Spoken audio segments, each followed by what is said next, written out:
podcasting since 2005. This is the King of Podcasts Radio Network, kingofpodcasts.com. WrestleMania 41, Night 1. Talking about some favors and some matches falling flat.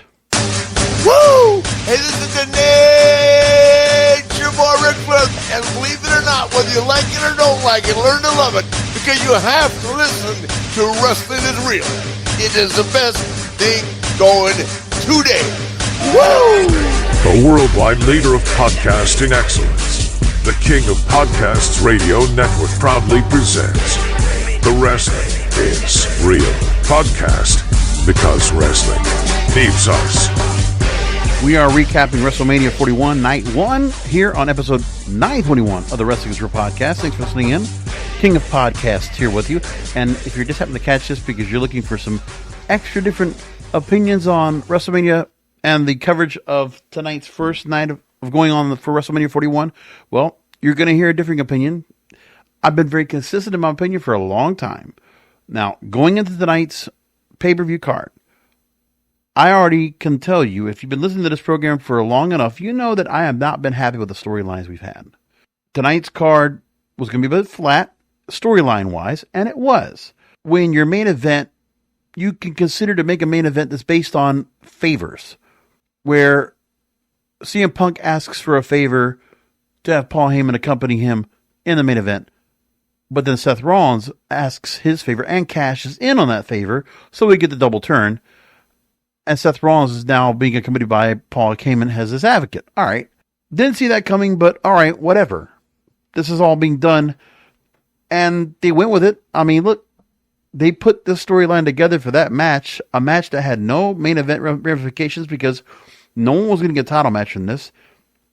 You combine two feuds together into one when you honestly needed to just have one. Like, even when I saw Seth Rollins and Roman Reigns in the ring together, I honestly felt like CM Punk, when he was signing to come back to WWE, right? November of 23. And he comes back in, and one of the contractual obligations, he probably has a clause in his contract when he came in. Probably took whatever money they offered, right? Because AEW offered him money, but then WWE's calling, and now he's going to go ahead and reconcile. He probably asked for one thing. I want a main event at WrestleMania. Okay, Punk, you got it. And this is the match he gets. He gets to be in the WrestleMania main event. He doesn't win it, but he got to be in the WrestleMania main event. And there's no title on the line. So I don't know if this is what he was going to get, but it feels like a contractual obligation that he was put into this match. Because I also feel like he kind of took away from the match, personally. But everybody in this crowd was so antsy about having him in this match. So like, what? All right. We could have done anything else with Seth Rollins. Or with Seth Rollins or CM Punk, or Seth Rollins and Roman Reigns. But we couldn't have that. We couldn't split the storylines. Seth Rollins and Roman Reigns tells itself. But they want to combine the storylines together. It's lazy. It's not worth it. And they decided to do this favor thing. And why the favors, much like the bracelet for the Drew McIntyre feud, is always something here. It's just some kind of widget that has to be part of this. It's about nothing else for these folks except for this. And they are main event because of everything that's been done for them previous. Nothing to do with this feud right here. And for the fact that Roman Reigns is pinned in this match after being world champion last year is another testament of what's going on that's wrong with this company. Roman Reigns last year came in as champion. He loses. And then he comes in afterwards, another WrestleMania main event, and he loses again. What are we trying to do with Roman Reigns? Why is he taking losses right now? What does this match mean for Seth Rollins? Is he going for a world title now? I mean, I guess we don't know what's going to happen tomorrow. Because as far as I know, Seth Rollins has been on Raw. Could he go over to SmackDown? And depending on what happens with Cody Rhodes and John Cena, would Seth Rollins then go after Cody Rhodes for the Universal Championship? I don't know. But we have no clue what they're going to do next. There's nothing that comes out of this except for the fact that Seth Rollins now has Paul Heyman. As if Paul Heyman as an advocate elevates you to be a bigger star. Do we really think that from last year, if Roman Reigns with or without, does that make a difference? Because I don't understand what that does right there. With Roman Reigns right now, I don't know what happens to him. Does he go back to the bloodline now that his advocate has basically just blown everything up? Like, does he decide, okay, I'm going to go ahead and bring my team together and resurrect the bloodline? Is that going to happen? Probably not. Like, I mean, I can see where they could do something here where he will go ahead and bring Solo and Jacob Fatu back into the mix, and then another bloodline faction, another version of it comes back in. Because Roman Reigns comes back in and realizes, well, he was wrong for whatever it was. Go back to being a heel, I guess. You can't keep him a face right now. And for CM Punk, this means nothing. This is the best use of CM Punk ever since he comes back.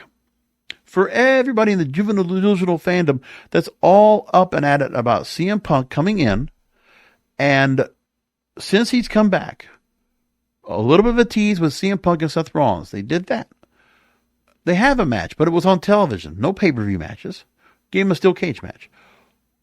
And then the Drew McIntyre CM Punk feud that went 10 months. 6 months too long. Let's make that clear too. Stretched it out to nothing. And that's where we're at. I mean, okay. And then this match right here. What does this all mean for CM Punk? He got his main event. I guess it doesn't really matter what he's doing. He's just in the company anyway. Maybe he's at the point where he doesn't need to be the most important person out there. I don't know what he's going to do. I guess he's going to go train, some folks in NXT coming up. I don't know. But there's nothing here. So I don't know what he's getting out of this. It's not like he's gotten a better spot here as a result. He hasn't. I don't see anything except for the fact that he got back into the company.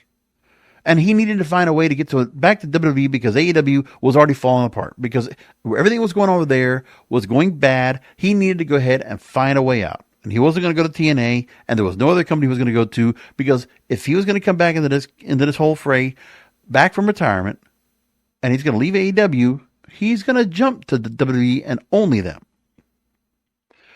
And so he did. But has he really benefited at all from this? I guess the merch and whatever else, like the popularity, because the crowd, no matter what he's doing, he's not doing any better than he was. He's just kind of in the same mix. This is the kind of stuff, the kind of booking he's going through right now is what he would have gone through if he was still here. So what did that prove? Being gone for 10 years. I don't know. Roman Reigns is being booked badly. Now he's out of the mix, and like he takes another loss at WrestleMania.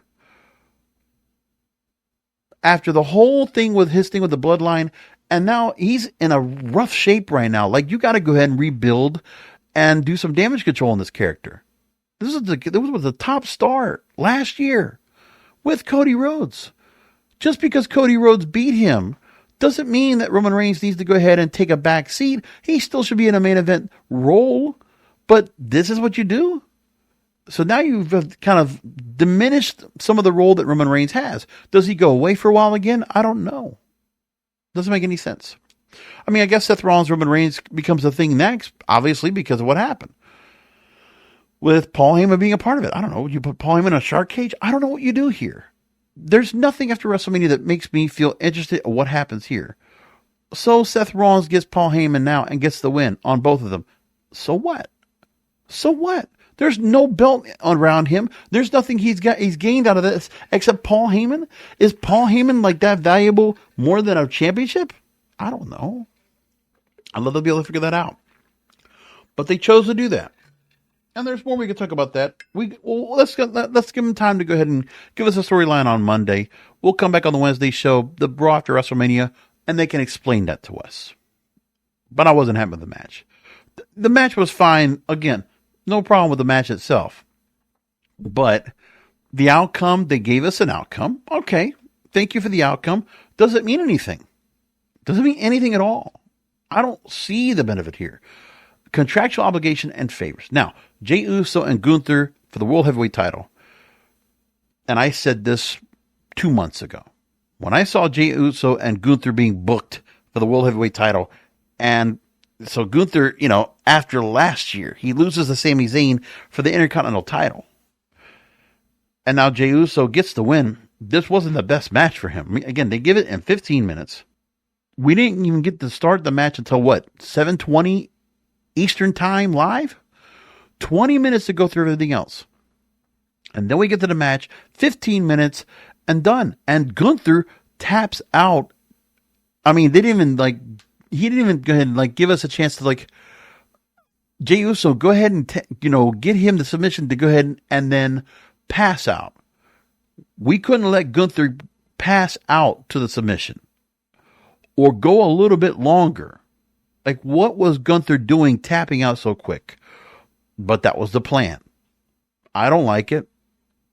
Listen, you give the yeet stuff going on. We got that for 5 minutes out there. Gunther had some heat coming in, but there was nothing that tells me that Gunther was going to be able to get that belt and they were going to do something more with him after that. Another person, another big star. What are we doing with Gunther? He takes another loss here. And now, what's next? What's next for Gunther? You lose me here with these two stars, Roman Reigns and Gunther. What did you do here? Now the whole dynamic of these two major stars coming in to WrestleMania, they've both been diminished. Are you going to do anything to build them back up, or are they just going to be in the mix? You're going to go ahead and go to the next players you got coming up. I don't know. I mean, can you make me understand this, please? So is a foregone conclusion than a truly earned triumph. Jey Uso is going to go ahead and be given this because he's been so hot right now. The crowd's all into him. So he deserves it. Here comes the belt. And the booking of this feud, just for the Jey Uso side, Gunther, and finally do something with him to where we had the Jimmy Uso, you can't win line. And then we get the beatdown by Gunther, which helped. 2 weeks to go, right? 3 weeks to go. And then Gunther gets finally some heat out of all this. And then Jey Uso just wins like that. Now, Jey Uso will have plenty of opponents, I guess. I mean, I don't know what you do going up after that. And put like this, I mean, Seth Rollins is changing now and he's got Paul Heyman. I guess he's got to go after Jey Uso next, right? That's what it looks like. He'd be the next contender down the line for a match. I don't know if that's what you do, but unless Seth Rollins is winning the SmackDown, he's going after the World Heavyweight title to get back a title that he had before, I guess. I don't know. That doesn't make sense either. So among the other matches we had, the other significant match I'll take, there's two others with the championship matches, right? Jacob Fatu over LA Knight. Now, this was important to me. Well, about 10, 12 minutes for the match. LA Knight put a good performance out. Jacob Fatu just looks right.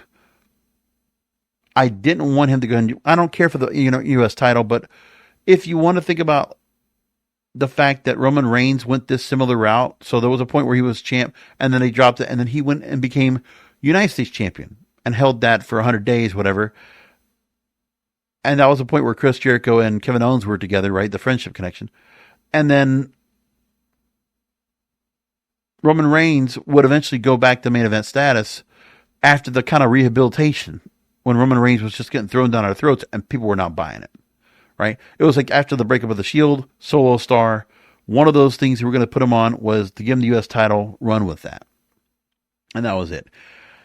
So I feel like this is what Jacob Fatu is going right now as the U.S. championship is going to go to something more. It's very clear. You can't go wrong with this guy. I just don't understand why they put a mask on him. Take that off of him, please. But yeah, let's split him away from Solo Sikoa. I don't see anything where the bloodline is really helping him out. Jacob Fatu should be on his own and should go out there, just be a lone wolf, lone Samoan werewolf, get him out there and just kick ass.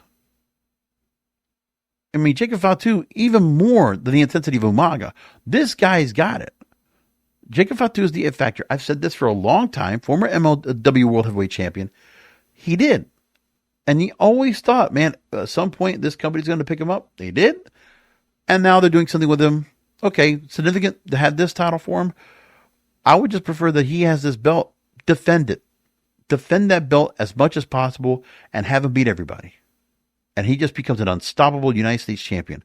I want that. I want that for Jacob Fatu. Let's make that happen. Make that a thing. Charlotte Flair, Tiffany Stratton, and the Women's Championship. And Tiffany Stratton was exposed. Charlotte Flair, they didn't look like they really enjoyed working with each other. And Charlotte Flair just went and gave an ugly match with her. This was nothing pretty. This was a drag-on, drop-out hockey fight to start. That's what I saw as people saying that was like a hockey fight. Well, it was. That was a good way to start the match. Yes. But then the rest of it, clunky. It didn't feel very smooth at all. Like, they just felt like they got to go through the motions, and they did. They got through the match, but Nativity Stratton coming out with that, I didn't care for that. I would have much preferred Charlotte Flair to win. Let the crowd boo like crazy with her with that belt. Because you're going to probably get a good response tomorrow when either Bianca or Rhea win the women's world title tomorrow. That's what I'm guessing is going to happen with that. So among the other matches we had that, again, meant not much of anything. Jade Cargill and Naomi, neither got elevated from this. Naomi now in this heel role, I mean, it's a different look, different music, okay. More than anything, I guess Naomi wanted to get rid of the feel the glow kind of thing and just get rid of that whole image and just change it to something else so that she has a refreshing of her gimmick, something for her to go and work off of. Okay, that's fine. And Jade Cargill, man, there's nothing here. I thought about the fact that the whole time you hear Pat McAfee, Wade Barrett, Michael Cole, they can only talk about her physical prowess, about her strength. That's it. Her look, her shape, everything. It's the same thing we were talking about when she first came in last year. And what does that happen to do? Nothing. Nothing at all. Now we're at the point where Jade Cargill's been kind of like put in the role where she was working with Bianca Belair and the tag titles, which meant it was like, you're taking these two and putting them together in this thing right here, and it means not much of anything, when both Bianca Belair and Jade Cargill should be single stars, and they are now. But then they use the storyline of Naomi to go and come in as a conduit in between, to have like a breakup between those two. Fine, they put that storyline together. But Jade Cargill should have stomped Naomi out quickly. Naomi's coming in as a heel right here, very deceptive. Karma is not on her side. Jade Cargill should have been a real quick finish. This should have been a squash. No reason why Jade Cargill couldn't have gotten a squash over Naomi tonight and move up the ladder a little bit and give her some run to like do something else. I don't know. But there's nothing here either. And I feel bad. Jade Cargill, you might be getting more money. You might have wanted to be in this company. Are they doing something good by you too? By having you just in the middle of this right here, this sorority feud right here? Like, let's do something here. Jade Cargill has not had a singles run where she went ahead and dominated the roster and become so strong. And I was just listening to somebody else.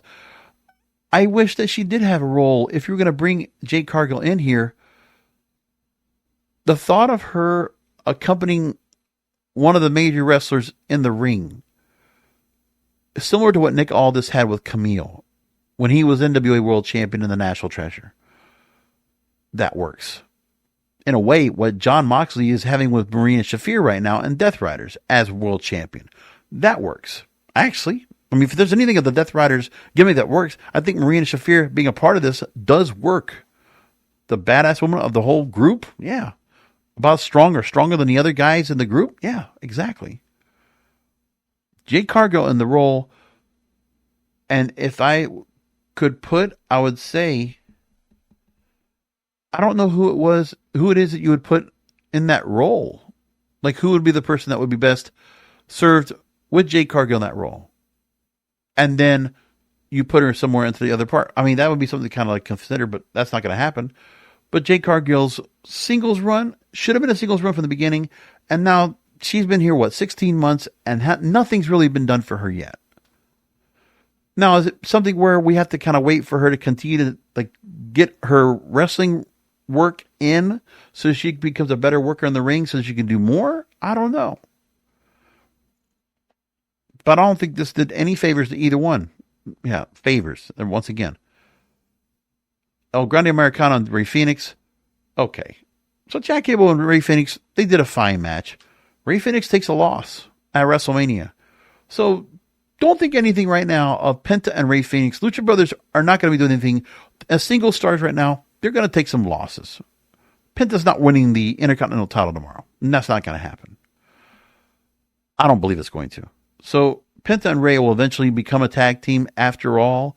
That'll add a spark to whichever tag team division they decide to put them in, whether it's against New Day, whether it's against Motor City Machine Guns or DIY or whoever else you want to put over there. I mean, it doesn't make much of a difference. So these two stars are different individual. Let's make the point here. So the Chad Gable character here is EGA. As an attack from Vikingo, which we got to talk about that in a moment. And the match was fine. And El Grande Americano wins, gets the pin over Phoenix. What's interesting, we got to mention it as well, which is going to be more of what we got to talk about on Wednesday, is the Promociones AAA, the AAA promotion out of Mexico. Dorian Roldan, Conan, that whole crew. We know that last year they were still trying to go and work on trying to get some United States events going on. And they wanted to go ahead and expand the Mexican promotion into the U.S. Well, that wasn't going to happen with where their roster is right now. So it looks like apparently WWE is now going to make sure that AAA is able to get their setup. So that's all they're going to do. And so for them, hey, doesn't matter. Now, we're going to go ahead and see Triple H, it's going to be AAA, excuse me, now being embedded from WWE. Now we have the Worlds Collide event coming up for them. It'll be an NXT promotion with the AAA promotion. I mean, I don't know what we're going to get out of that. By the way, AAA right now, the current mega champion, the world champion in their promotion is Alberto El Patron. So those two are going to be working together. Interesting. And, you know, there's a lot of things going on right now under that whole setup. Laredo Kid right now is currently the Cruiserweight champion. Latin American champion is around El Mesias. And let's just put this as well. The current setup right now for AAA that they have right now and their whole overview, boy, they don't have much to work off of at the moment. Like their current roster, it's not chock full of stars at the moment. Now we do know that it's not out of the realm to go and see that AAA now has partnerships with other companies. They've done that for a long time. Again, MLW's was one of those for a long time. But to be able to go and get a part of the new, be part with NXT, they want to say that AAA has been acquired by WWE, but it's basically so that they can work together, and the NXT brand's going to get a little bit of a back and forth from that. But the fact is that I have a problem with the fact that AAA now is going to be bought. So what kind of influence is WWE right now going to have on the Mexican product? That's a major, a promotion with a very long legacy, by the way. Let's make that point clear too. If they decide to go that route, that's fine. They could do that. AAA has been the promotion around for a long time. Funny, they're going to go with the Worlds Collide mention for the pay-per-view, which is what the WCW pay-per-view was done, where Eric Bischoff had put that together, which saw the Luchadors for the first time for us. That was something that was very interesting to be said, but let's just say this, okay? Now we're going to get into the part where AAA is coming in, and what's their roster right now that they have? You got Aerostar. What do you got? You got Drago, El Hijo de Wagner Jr., El Hijo de Vikingo, who we saw tonight, Laredo Kid. You have Murder Clown, Mystices. I mean, there's a lot of stars that this company's had. La Parka's still out there, right? Pagano, Psycho Clown, Sam Adonis. It's not like they have a whole lot out there under the AAA banner right now. Like there's, because of the one thing is for that company, they've always had other stars to come in. Now, among the stars of NXT, maybe that'll help to get that rub off of that. But then the other thing that's going to happen that is also being rumored, we've been hearing a lot that New Japan Pro Wrestling might also be acquired by WWE. So like the whole thing of the relationships that these other promotions like either NWA or TNA or AEW had, those are all getting picked up. Instead of creating partnerships or talent exchanges, WWE is just saying, no, we can buy them. We can buy them at pennies on the dollar. It doesn't hurt us to do that. They're just buying them out. And I'm sure Dorian Rodon, Conan, getting a payday from them, they're probably not going to mind that. But I'll tell you, they're going to probably make some changes to that whole roster over there. That's going to be a lot of things going to be changed. Let's see what happens in the purge and the flushing out of talent that comes out of there, because that's one thing you got to think about as well. Who's going to be stuck on that same roster right there that's going to be around? Because if they don't, then what's going to happen is you have the other promotion in Mexico, CMLL, which right now MLW is working with, AEW is working with, and others. That's what's going to happen. And then TNA, they might be doing things right now to go and work their own thing. So the relationship with TNA, the relationship with WWE, they'll work with Mexico in the AAA system, right? And then they'll try to go after New Japan. And New Japan right now, they got a lot of stars that are there, but like also some changes because in some of the stars that were in New Japan, Tony Khan's picked up quite a few of those that have been some of the mainstays of the more or less English speaking of that roster. And they've been picking those in with some of those others also coming in as well. But who knows what that relationship's going to be right now if WWE is going to be coming in and just buying them out outright. Because then we know the AEW New Japan relationship goes away. So I guess we would have to go and see maybe, what was it, Pro Wrestling Dojo or Pro Wrestling Noah or All Japan become the places for some of these stars to go after WWE comes in to go after them and makes a purge. So then either Pro Wrestling Noah or All Japan becomes a place. This is a whole shakeup of the international partnerships and where they can go. Because if AAA right now is being acquired and New Japan gets acquired, are they going to have to be going WWE style? We don't know, but we're going to wait and see and let this all play out. But hopefully we'll learn more about the acquisition here that was announced today at WrestleMania 41 Night 1. I'm sure I could go on longer for a lot of other things that are going on for this, but we're going to keep it short because, again, we're coming back here tomorrow. 24 hours from now, we're going to be coming back tomorrow. We'll have the outcome of CM Punk and John Cena. We'll see what they're going to do when it comes to other matches they got tomorrow because, just to go back real quick and see what they have scheduled for tomorrow, we're still going to have to see what Cody Rhodes and John Cena is going to be coming to be. The Io Sky, Bianca Belair, Rhea Ripley Women's World Championship Triple Threat match. The Fatal 4-Way for the Intercontinental title with Braun Breaker, Penta, Finn Balor, Dominic Mysterio. And by the way, I still think Dominic Mysterio, for some reason, I still think he's going to be the Intercontinental Champion. Something tells me that's going to happen. You got the tag team title match with right now, we don't know who Lyra Valkyria is going to be tagging with for this championship match because Bayley was taken out in storyline tonight. And so Lyra Valkyria needs to find a new partner. The talk is Becky Lynch returning, whatever. So Liv Morgan, Raquel Rodriguez, we'll have to wait for that. And we'll see how that changes out for them tomorrow. Damian Priest, Drew McIntyre in a Sin City Street Fight, AJ Styles, and Logan Paul. So it's going to be a better card tomorrow. So a little more excitement because we have some more people involved. Like, it's funny how we had all these singles matches going on with no stipulations. It was just kind of flat. But that's what they wanted. Flat storylines that came about and favors out of this main event that, I really don't see what the benefit was and what really came out of it. But anyway, we'll leave it there. Come back tomorrow for another recap of WrestleMania 41 Night 2 here on the Wrestling Podcast because wrestling needs us.